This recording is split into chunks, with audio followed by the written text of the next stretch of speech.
Yo, kembali ke channel gua. Oke, gua udah nonton beberapa trailer yang sudah diluncurkan di DC Fandom live streaming kemarin dari sekarang sampai sekarang ya. Dari kemarin itu gua lihat jujur aja banyak banget dari DC Fandom itu, dan banyak juga DC panel-panel yang dari series ke movie itu mereka menunjukkan trailernya untuk next season atau next movie ke depannya. Wah, itu sumpah tuh keren banget, gila anjir. Apalagi gua akan bahas mengenai Justice League Snyder Cut yang udah dirilis teasernya, anjir. Itu gua parah banget, gua langsung lihat tuh, wah anjir. Dan inilah kesan pertama gua pada saat gua melihat Justice League Snyder Cut. Langsung kita masuk ke segmen DC Comics Indonesia.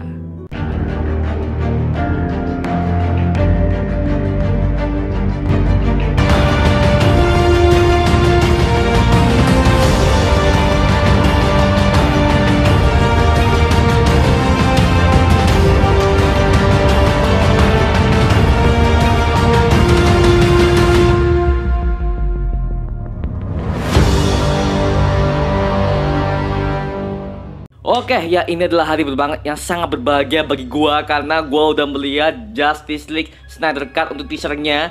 Itu sumpah itu gila banget, dan tone darknya tuh kerasa banget, sumpah. Dan gerapannya Zack Snyder di sini lebih kental, sumpah. Dan ya seperti kalian tahu bahwa di situ memang dari dulu adalah film yang dark, dan juga tone-nya dari dulu dari komik sampai movie itu mereka tuh semuanya tuh dark banget. Itulah DC, itulah Detective Comics dari dulu itu. Dan sebab pada saat gua lihat ini membandingkan dengan trailer yang dirilis oleh Joss Whedon tahun 2017 kemarin, itu beda banget. Beda banget, unsur tone darknya gimana, penataan kameranya, filter dark itu kerasa banget anjir. Dan kita bisa melihat di sini ada adegan pertama-tama di mana kita melihat si Darkseid pada saat itu menyerang. Kalau kalian masih ingat ya di scene Justice League yang kemarin, Diana Prince kan menceritakan kepada Bruce Wayne bahwa dulu itu pernah ada perang di mana perang antar dewa sama perang antar golongan. Jadi para Lantern, para Green Lantern sama para Atlantis, para pasukan Amazon itu semuanya berperang demi untuk memperebutkan Mother Box yang sudah diambil alih oleh Steppenwolf. Nah, kalau di scene ini Justice League ini itu diceritakan bahwa Darkseid lah yang memegang kuncinya, si Orax ya. Pada saat itu dia masih bernama Orax, belum Darkseid. Jadi gua lihat situ tuh kerennya, kentalnya kerasa banget sumpah. Gua lihat Darkseidnya itu gua lihat itu masih persis banget yang ada di komik. Wah, anjir. Tapi di sini Snyder Cut di sini tuh masih villain utamanya masih tetap Steppenwolf. Cuman gua lihat sini untuk desain 3D-nya Steppenwolf itu jujurnya lebih ngeri di sini aja. Badan besarnya tuh dapat banget. Terus ada durinya di sini. Padahal dia ada si detail ini di mana dia tuh mendarat di markasnya para Amazon tuh untuk mengambil Mother Box itu. Itu gila banget anjir. Gue suka desain kostumnya. Semua gue suka banget. Ini yang membuat di situ dulu tengah action, setengah horror ya. Karena ini di situ memang dulu dark banget, dan gue bisa merasakan pada saat dari scene ke scene, kamera ke kamera itu semua diperlihatkan banget. Dan di sini kita mendapatkan beberapa scene terbaru. Yang pertama, gue lihat itu di trailer itu, gue melihat si bapaknya Victor Stone, si Dr. Silas Stone yang merupakan ilmuwan terbesar di Metropolis, di Star Labs. Dia mati di sini karena radiasi Mother Box. Gue nggak tahu kenapa ya di situ story kenapa. Why? Ketika Cyborg melihat bapaknya mati karena radiasi Mother Box itu, wah itu jujur gila banget anjir. Karena gue lihat dan gue bandingkan dengan Justice League yang ada di 2017 kemarin, itu gue lihat si Celestine itu masih hidup. Jujur masih hidup, dan dia memperbaiki kostumnya Cyborg menjadi lebih mekanik lagi.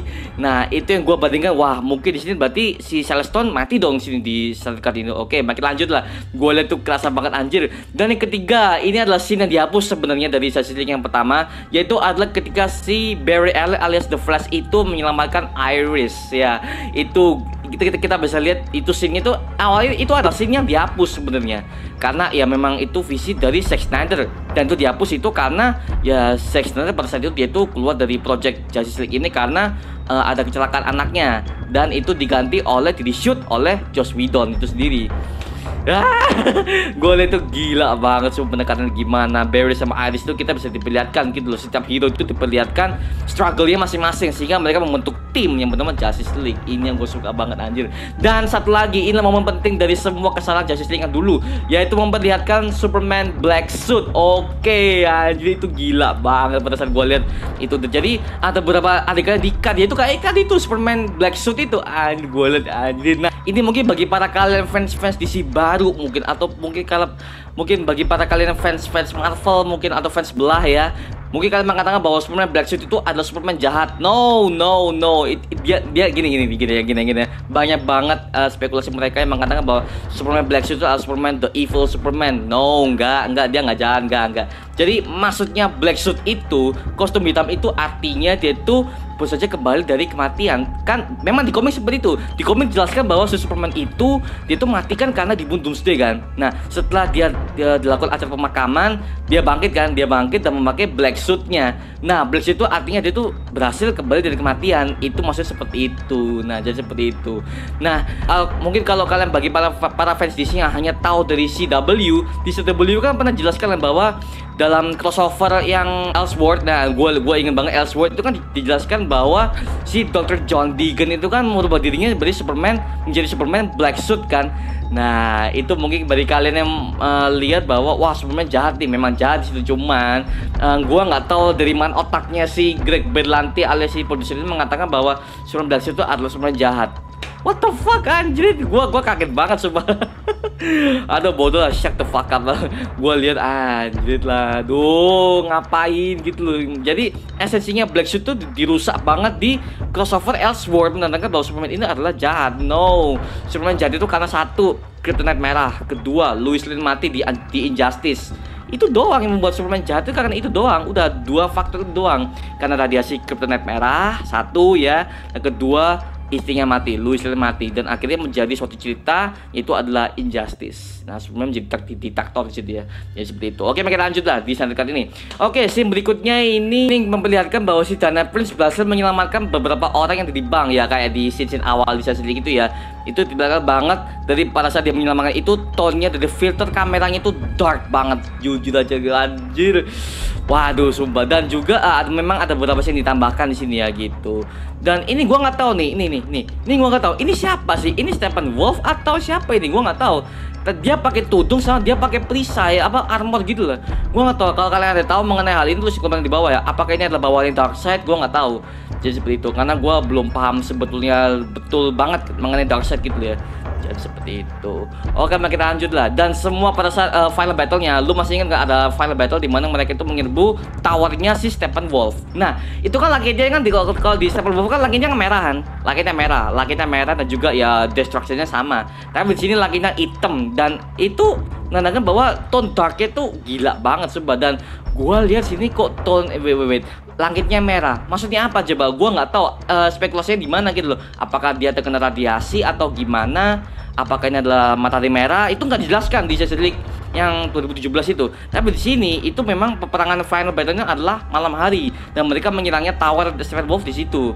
Nah, kalau kalian udah melihat di Twitternya di Zack Snyder itu ya, membenarkan bahwa sebenarnya aslinya Steppenwolf itu mati karena dipenggal oleh Wonder Woman, kepalanya dipenggal sama pedangnya. Nah, jadi seperti itu. Jadi final battle di situ tuh gua melihat wah gile banget. Dan dari percakapan itu, dari percakapan di teasernya itu kan ditarik-tarik doang kan, karena sepanjang full teaser itu penuh dengan musik copyright. Jadi gua nggak bisa tampilkan di sini, dan kalau gua tampilkan di sini nanti akan menjadi video ini bakal kena copyright gitu loh. Jadi gua akan membahas di sini aja ya. Jadi seperti itu. Mohon maaf banget. Kalau kalian pengen melihat sendiri, lu bisa cek aja di link ada di deskripsi ya mengenai teasernya Zack Snyder Justice League Cut di sini ya, oke? Dan dengan percakapannya itu, gue bisa melihat bahwa si Bruce Wayne itu, kita bisa melihat bahwa Bruce Wayne di sini tuh nggak ngelawak seperti yang ada di Justice League yang tahun 2017 lalu. Jujur aja, gue bisa melihat Bruce Wayne di sini tuh penuh dengan rencana, nggak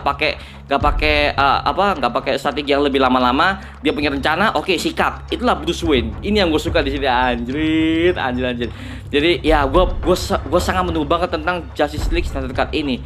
Inilah impian para fans DC yang mengharapkan bahwa wah, kita udah dapat kuncinya nih, kita tinggal sikat dan tayang gitu loh. Jadi ini siap tayang di Januari tahun 2021 gitu ya.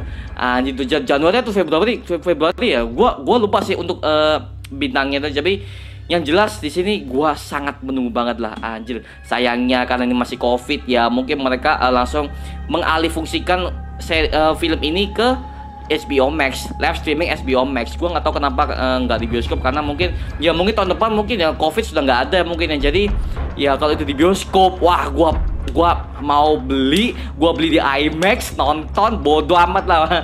Gua sumpah ini adalah, aduh gile banget. Gua suka ini, gua suka visinya Zack Snyder itu dari dulu tuh dia tuh adegan fighting, adegan dark itu kerasa banget. Dan konfliknya hanya para fans DC yang tahu. Nah, mungkin ini adalah kesalahan Zack Snyder sendiri karena dia memperlihatkan film-film DC ini hanya untuk para fans DC aja. Dia tidak memperlihatkan untuk orang-orang awam seperti apa dia gitu loh. Jadi orang awam itu ada yang nggak mengerti, ada yang menganggap apa yang film DC digarap oleh Zack Snyder ini adalah kesalahan karena mereka nggak tahu, karena mereka bukan fans DC gitu loh. Jadi mereka yang melihat agak yang ada scene yang nggak tahu gitu loh. Jadi seperti itu, nggak dijelaskan penuh kayak Marvel gitu ya. Dan seperti itu sih. Oke, mari kita lanjut. Dan memang ada scene battle-nya Superman melawan anggota Justice League ini memang karena dia kan baru bangkit dari kematian kan, dan dia sempat shock gitu loh. Dan itu scene-nya itu tetap ada, scene-nya tetap ada di situ. Cuman tambahnya adalah black suit-nya itu yang gua bikin anjir gile banget. Ini yang gue suka ini kan, dan gue pengen lihat powernya black suit itu sama nggak yang ada di komik. Nah, jadi seperti itu. Tapi gini, aslinya di komik itu sebenarnya black suit itu nggak pakai jubah sebenarnya. Jadi dia cuma pakai kostum doang sama lambang House of L itu doang, nggak pakai jubah hitam sebenarnya. Tapi kita masih pakai jubah hitam yang gua nggak tahu ya. Kalau kalian ada yang tahu mengenai hal ini, tulis komentar di bawah ya. Karena untuk Superman Black Suit sendiri sih gua nggak pernah lihat di komik storynya seperti apa, gua nggak tahu. Tapi yang jelas untuk di sini gua kaget banget ketika melihat Superman Black Suit itu memakai jubah. Padahal aslinya di komik gua baca sendiri itu dia nggak pakai jubah. Jadi Superman biasa aja, dia nggak pakai jubah ya gitu aja. Cuman ini full hitam. Nah, dan rambutnya gondrong. Sebenarnya Superman Black Suit itu rambutnya si Clark Kent itu, si Kal-El itu rambutnya gondrong sama berkumis. Nah, itu kan pernah sempat dirilis kan di Google kan mengenai konsep artnya gimana untuk Superman Black Suit itu dia pakai rambutnya panjang sama berkumis. Nah, itu Superman Black Suit artinya seperti itu. Aslinya seperti itu. Gua nggak tahu di sini kenapa, tapi yang jelas gua sangat menunggu banget lah jadi seperti itu. Anjir, gile banget. Oke, itu video kali ini guys mengenai ini.